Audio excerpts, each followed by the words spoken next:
Hello pretty peoples, KawaJapa no Kyodori desu. I am Kyodori from KawaJapa. Today we are going to talk about the so-called passive form of Japanese verbs. The first thing to know about this is that it is not passive. This is extremely important. In Japanese, the so-called passive is called the ukemi, which means the receiving body. And this is exactly what it is. It is the receptive form of verbs. What does this mean and why does this matter? First of all, let's look at why it matters. It matters because it not only makes the passive itself much more complicated than it needs to be, it introduces apparently random rules into what is in fact a completely straightforward piece of grammar. But more importantly than that, it confuses our entire grasp of how Japanese really works. As I have explained to you from the beginning, the ga particle is the heart of every Japanese sentence, whether you can see it or not. Every Japanese sentence hinges on the ga. The structure of Japanese grammar is ga structure. Now, when we treat the receiving form of verbs as passive, it completely throws that into chaos and confusion. Suddenly, ni is doing what ga ought to do, and ga is doing something inexplicable. But in fact, the receptive form of Japanese verbs is not passive, so this actually isn't really happening at all. Let me explain. Let's take an English passive sentence. I was hit by Mary. That is an actual passive sentence, and the actor of that sentence is Mary, and the receiver of the action is me. This is not what the Japanese receptive is doing. Let's take another English sentence. I received a blow from Mary. Now the meaning is the same, but this is not a passive sentence, is it? The action of the sentence is receiving the blow, and the person who does that is not Mary, it's me. And this is how the Japanese receptive tense works. Let's put it into Japanese. Watashi wa Mary ni boru wo nagerareta. Who is the doer of this sentence? The doer of the sentence is me. I am the one who received the ball. So why is Mary marked by ni? In our lesson on ni, we showed how ni marks the indirect object of a verb. So if we say, I threw the ball at Mary, the ball is what I threw, and the ultimate target of that action is Mary. Watashi ga Mary ni boru wo nageta.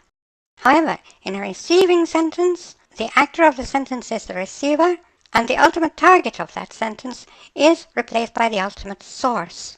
In a receiving sentence, the target changes places with the source, and that's the only change in Japanese grammar that takes place in the receiving form. The doer, the throw receiver, is marked by ga, as the doer of a sentence always is.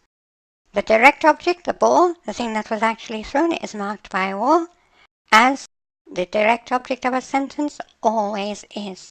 The ultimate target of the sentence, since it is a receptive sentence, is the ultimate source of the action, and that is marked by ni. So now we see that the receptive sentence is not confusing at all, and it does not throw Japanese grammar into complete confusion.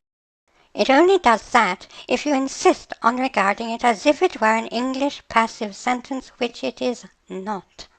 Very well. Now, the English language textbooks treat the receptive form as if it were a conjugation of the verb.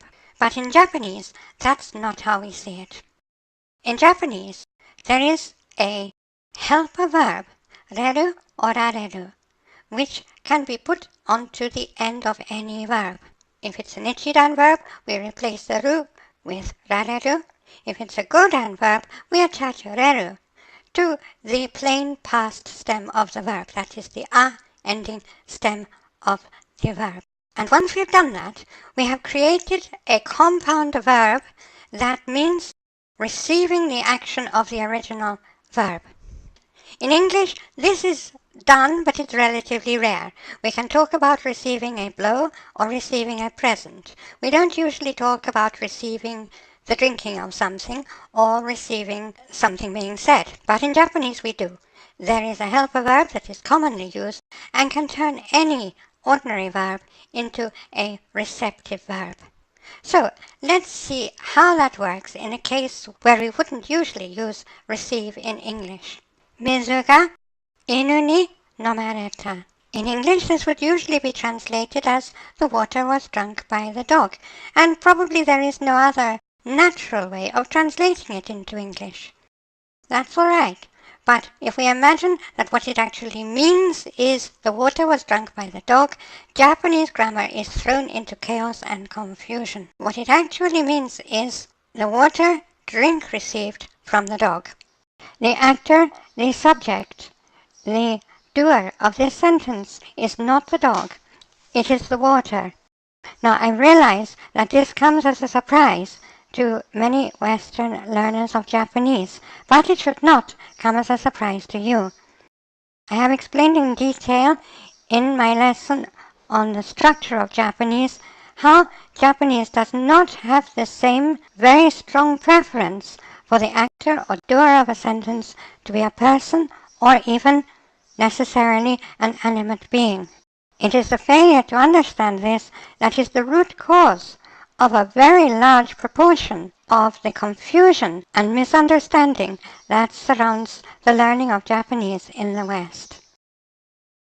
In Japanese, we have a receptive helper verb which can and often is added to other verbs to make them receptive. Once we understand this, we understand how Japanese is perfectly logical and regular, and the so-called passive, the receptive form, is very easy to form, to understand, and to know which particles to use.